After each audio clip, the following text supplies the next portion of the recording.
I learned early that space also has dust. Not the dust of soil, but the dust of empire. Particles of crushed worlds, ashes of ancient ships, remnants of cities turned into numbers. And it was amid that dust that humanity learned what it means to be conquered by something that doesn't need to hate you to reduce you to nothing. They didn't arrive with speeches. They arrived with order. First came the shadows in the sky, so vast that daylight felt like a memory. Then silence. Not the silence of peace, but the silence of systems shutting down as if someone had pressed a button across the entire planet. Satellites died, networks collapsed, and when nuclear weapons tried to speak, they simply didn't. There was no explosion, no glory, only the humiliation of realizing our strength was an old toy in their hands. The capture was a process, not an event. They didn't take everyone at once. They took enough to break resistance, and left the rest to watch. You learn to obey when you understand no one will hear you scream in the vacuum. I was taken in the third wave along with thousands. We were stacked like cargo, labeled as inventory, transported as if we weren't a species, just an interesting commodity. There was no anger in their eyes. There was normality, as if enslavement were as simple as organizing a shelf. When the ship opened its innards, and I saw what awaited us, I understood that their empire didn't need prisons. They had arenas. The Colosseum of the stars wasn't a building.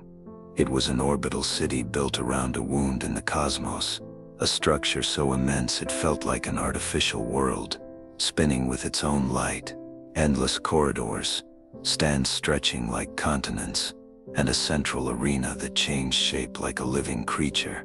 Inside, everything was Rome without earth. Banners with alien symbols hung like legion standards. Corridors of synthetic marble imitated ancient grandeur. There were tribunes, senators, nobles, and plebs, different species, all bent under the same culture, bred spectacle and control. And there were us, humans. They called us iron flesh, not because we were strong like metal, but because we kept breaking and kept walking. Human resilience here wasn't admiration, it was utility. On the first day they gave us numbers. Mine was carved into the bone of my wrist with a tool that looked like neither knife nor syringe, yet left its mark as if flesh were paper. Then they shaved us, washed us, weighed us, tested us. Some were placed in capsules to measure their reaction to fear. Others were released into rooms with altered gravity to see who vomited and who adapted. Some went mad. Some died without ever reaching the arena. Those who remained received a new name, gladiators.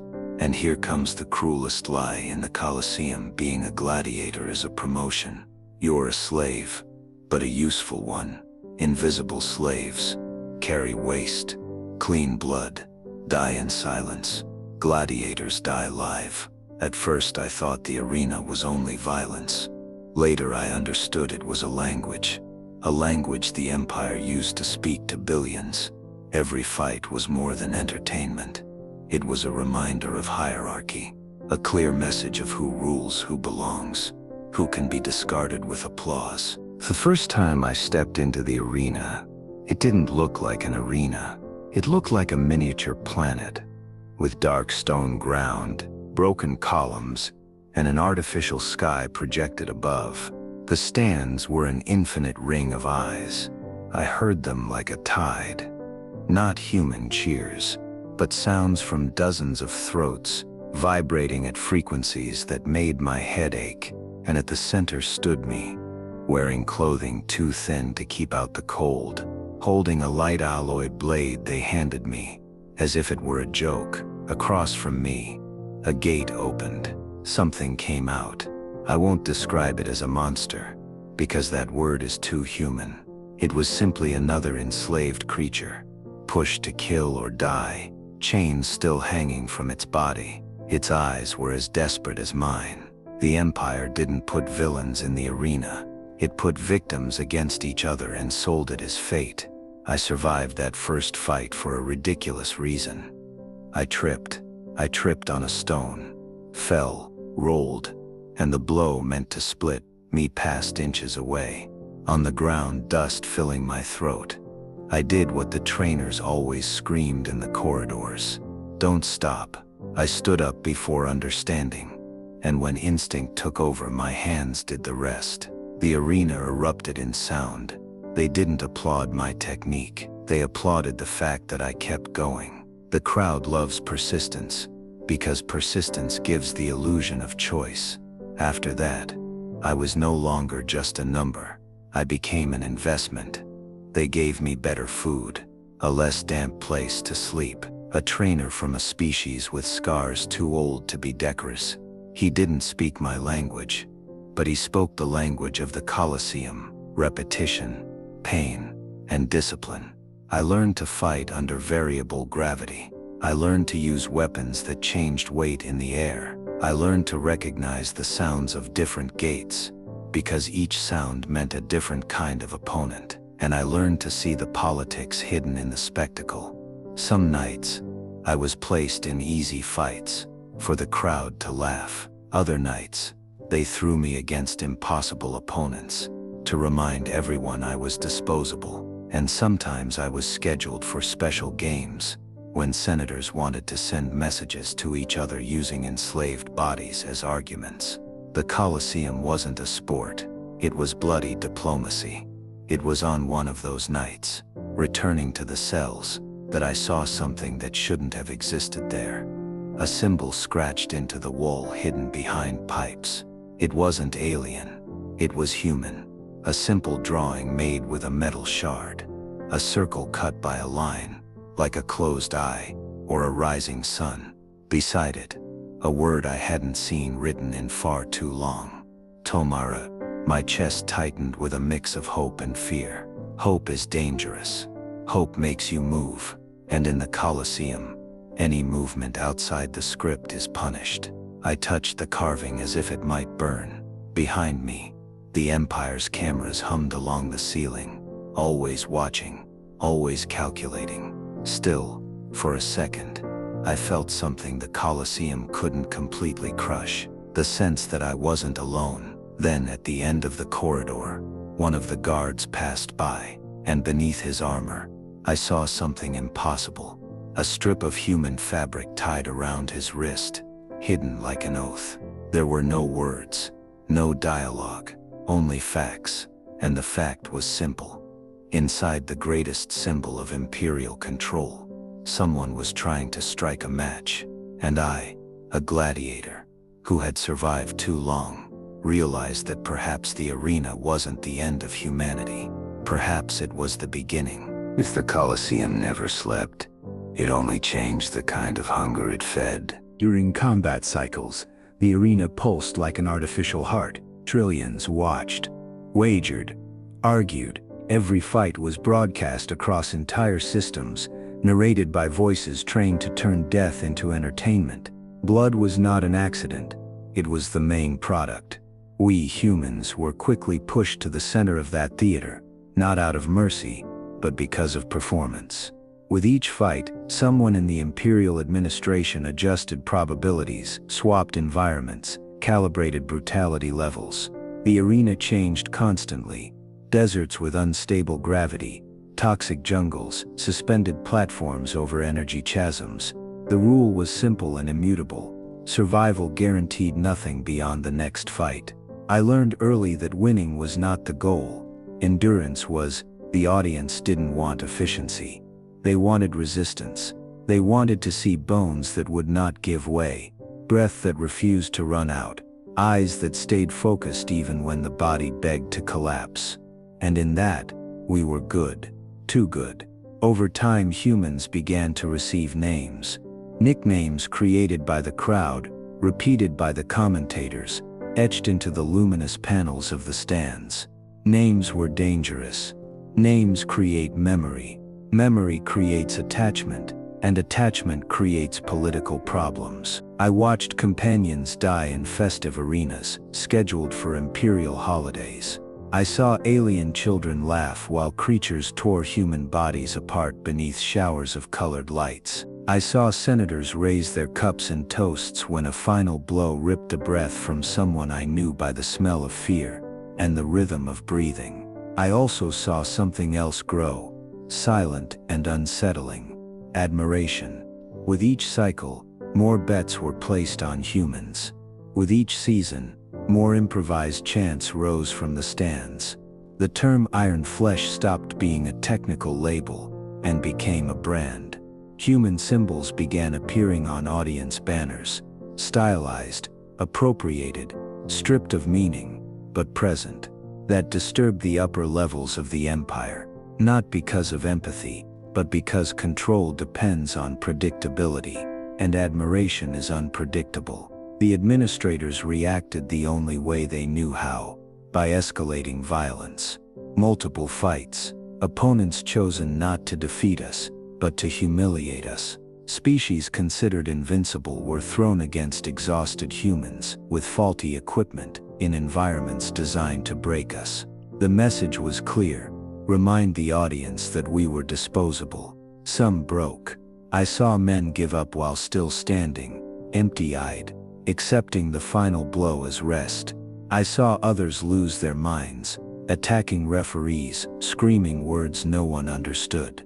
Those were removed quickly, erased from the records. The Empire does not tolerate noise outside the spectacle. I kept winning, not because of superior strength, but because of adaptation. The human body learns fast when there is no alternative.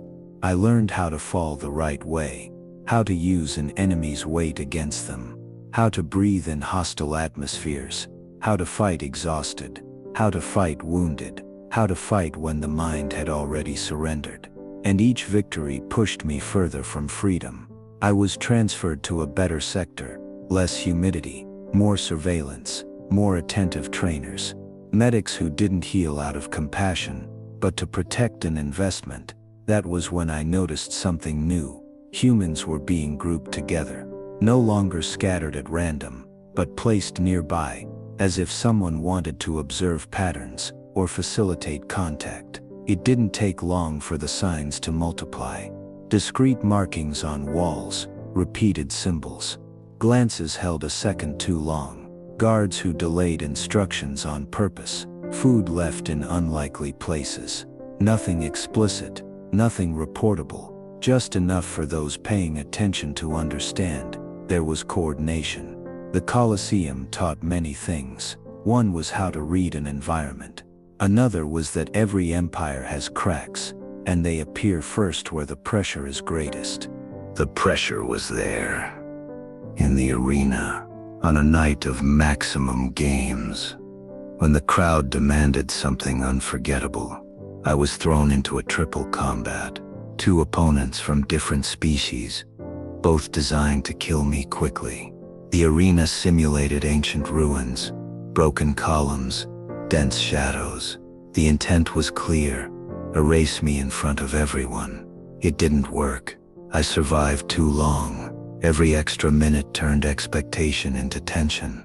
The crowd began to shout my name, not my number, my name. I felt the shift in the air, that rare moment when the spectacle slips the script. That was when something happened that should never have occurred. One of the arena systems failed for exactly 7 seconds. 7 seconds of delay in the containment barriers. 7 seconds in which the audience saw too much.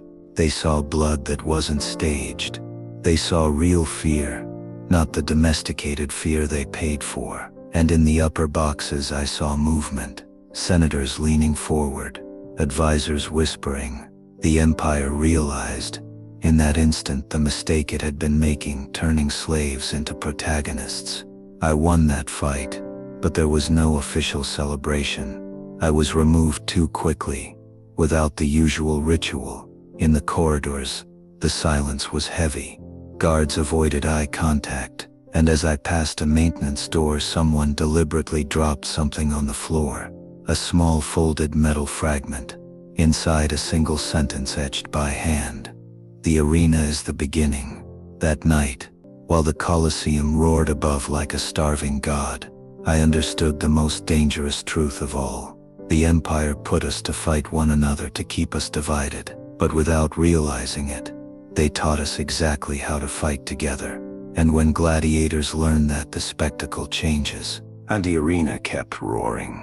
But something had changed beneath it. Where there had once been only waiting and exhaustion, there was now attention. Humans didn't speak openly.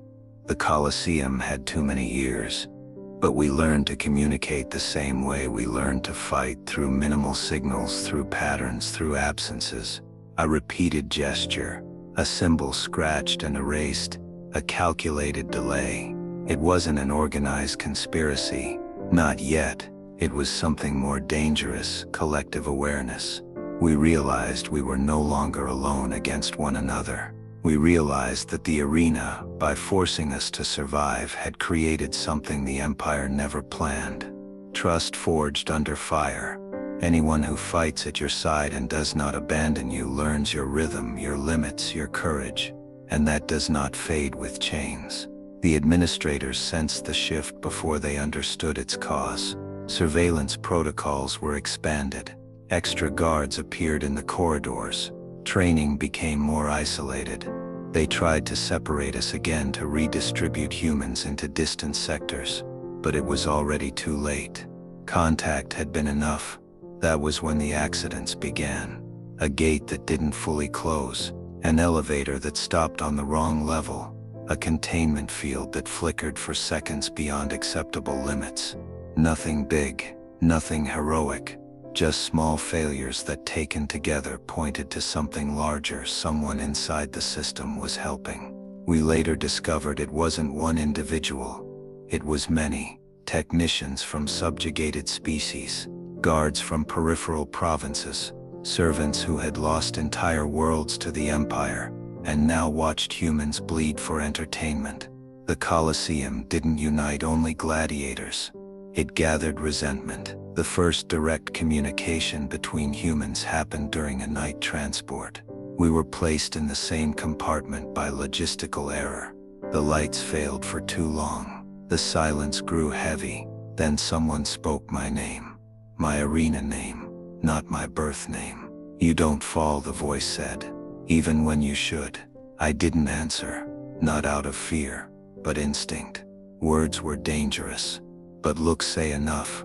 "The arena is the beginning," he continued, as if reading my thoughts. That was when I understood the phrase wasn't an isolated warning. It was a mark of recognition. In the following cycles we began testing limits. Not to escape, not yet, but to measure responses. Coordinated attacks during paired fights. Synchronized movements that confused sensors. Accidental falls that took down more than one opponent. The audience found it spectacular. The commentators called it human style. The systems called it anomaly. The Empire responded with brute force. It introduced new gladiators designed specifically to neutralize us. Creatures engineered to break human bones, to resist our tactics. It also began collective punishment. When one human challenged the script, another paid the price. The message was clear. Cooperation would cost lives. And it worked for a while, until the night a human fell on purpose. He entered the arena knowing he would not win. He fought just long enough to keep the audience engaged, then lowered his guard. The final blow came quickly. The body fell, blood spread. The crowd applauded. But before dying, he did something simple. He looked directly into the central cameras. He didn't scream. He didn't beg. He simply raised two fingers and crossed them in a specific way. A symbol belonging to no alien species. It belonged to us. The gesture was repeated, one by one, in different arenas, in different systems. Always too fast for full censorship. Always ambiguous enough to pass as spasm, as accident. But we knew. That night the entire Colosseum became a message. The Empire tried to erase the records. It removed broadcasts, silenced commentators. But the damage was done. The audience began to question. Battors demanded answers. Senators argued behind closed doors. For the first time, the spectacle was generating discomfort. not just profit. That same night I received something new in my quarters. Not a note, not a symbol. A weapon, small, primitive, human, hidden where no sensor would search among discarded equipment remnants. It wasn't meant for arena combat. It was meant for something else. It was meant to remind. I held that object with hands that had already wielded alien blades, and felt something different, intent beyond the spectacle. It wasn't about winning a fight. It was about starting another. The Colosseum had taught us how to bleed under applause. Now it was teaching us something far more dangerous, how to choose when to bleed. And when choice returns to the slave, the empire begins to tremble, even if it does not yet know why. From that cycle on, the Colosseum ceased to be just an arena. It became a testing ground. The empire tried to regain control with refinement. Less open brutality, more social engineering. They adjusted scripts to create artificial rivalries among humans, promote specific stars, isolate those who showed silent leadership. The idea was simple: divide to weaken. Ancient, and precisely for that reason, predictable. But we were no longer just individuals trying to survive the next fight. We were shared memory. Every voluntary fall, every cross gesture before the cameras, every victory torn from the impossible had created a parallel narrative, one the empire did not write, but the audience was beginning to recognize. The signs spread beyond the arenas. In orbital markets, vendors began marking crates with human symbols. In secondary broadcasts, commentators hesitated before repeating programmed insults. In distant provinces, rumors emerged of clandestine bets not on deaths, but on acts of defiance. The empire realized too late that the Colosseum shaped more than gladiators. It shaped opinion. That was when they decreed the Games of Unification. A single grand event meant to celebrate diversity under imperial rule, translated a carefully curated massacre. Humans would be placed in mixed teams, forced to compete against one another and against other species, with shifting rules, obscure scoring and exemplary punishments. The goal was to crush any remaining sense of solidarity, and do it before everyone. We accepted, not out of naivety, but because the arena once again offered what nowhere else could: total visibility. In the days leading up to the games, the underground seethed, not with detailed plans. We didn't have that luxury, but with alignment, long looks, repeated stances, a shared rhythm. We learned we didn't need to know everything. It was enough to know whom to watch and when to act. When the Games of Unification began, the Colosseum reached its peak. Packed stands, imperial boxes overflowing, swarms of broadcast drones. The empire wanted absolute spectacle, and we delivered. The first trials followed the script. Violent clashes, real falls, screams both staged and genuine. The audience drowned in excess. And it was precisely there at the height of distraction that we began to change the game. We didn't attack guards. We didn't sabotage central systems. We did something far more dangerous. We disobeyed together. During a survival trial on unstable terrain, a human truly fell. The rules demanded immediate abandonment. The penalty for assistance was automatic death for the entire team. The audience expected betrayal. The empire expected moral collapse. We stopped, all of us. The timer kept running. Alarms sounded. Commentators hesitated. And one by one humans from different teams moved toward the fallen body. Not to fight, to lift. It was a simple gesture. Slow, irreversible. The penalties didn't come immediately. The system wasn't built for collective refusal. The cameras captured too much. Silence spread through the stands like a cold wave. For the first time, the Colosseum didn't know how to react to what it was seeing. When the guards advanced, there was no attack. There was passive resistance, bodies aligned, eyes raised, no weapons lifted. The Empire responded with delayed, disorganized violence. Containment fields activated out of sync. Contradictory orders. In some sectors, technicians delayed commands by precious seconds. In others, barriers failed from where. It wasn't much, but it was enough. Live broadcasts showed billions the unthinkable. Slaves choosing to lose together rather than win alone.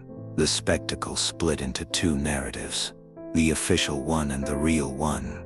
And when that happens, power begins to slip through fingers. I was captured that night, taken outside the usual circuit. No arena, no audience, just a white, cold room with imperial symbols engraved on the floor. They didn't torture me. They didn't need to. They wanted answers, names.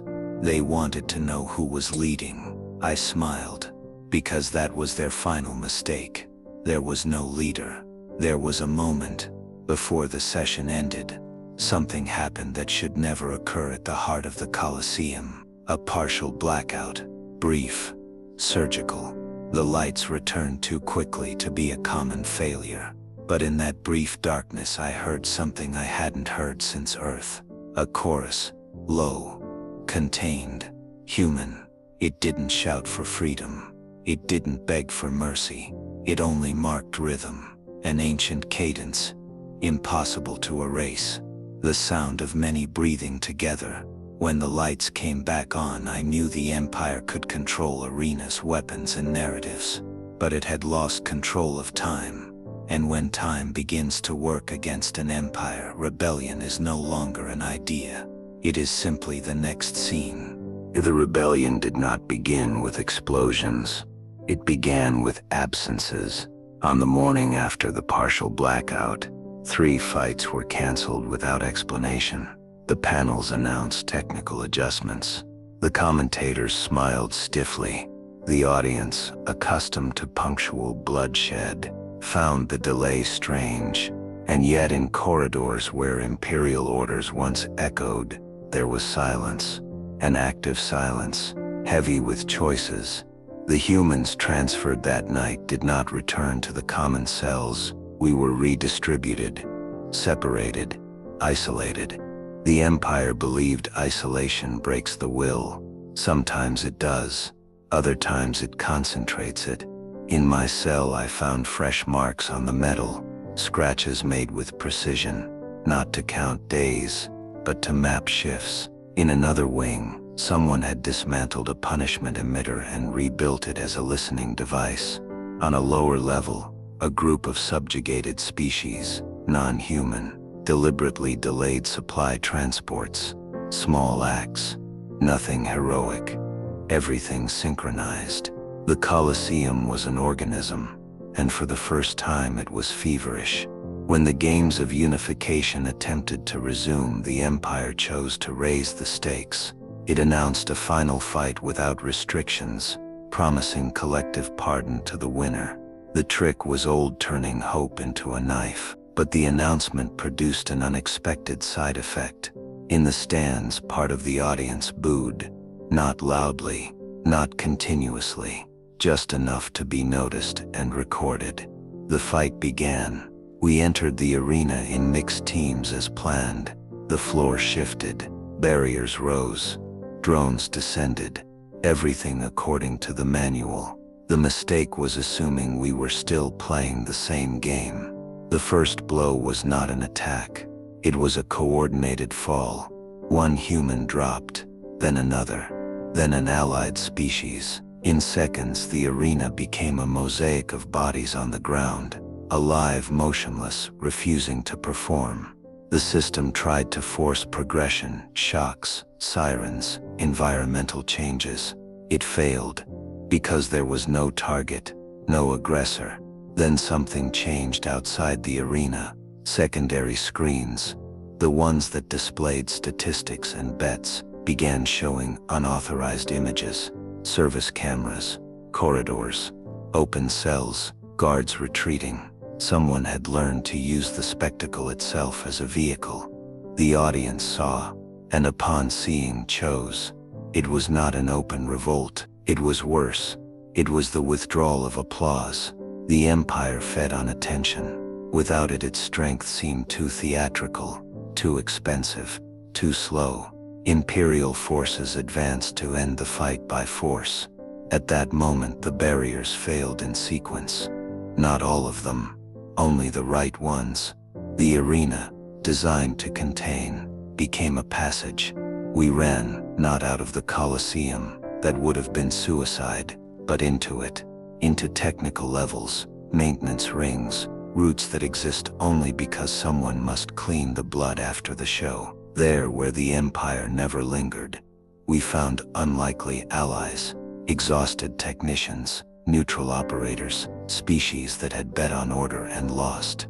The first weapon was not stolen.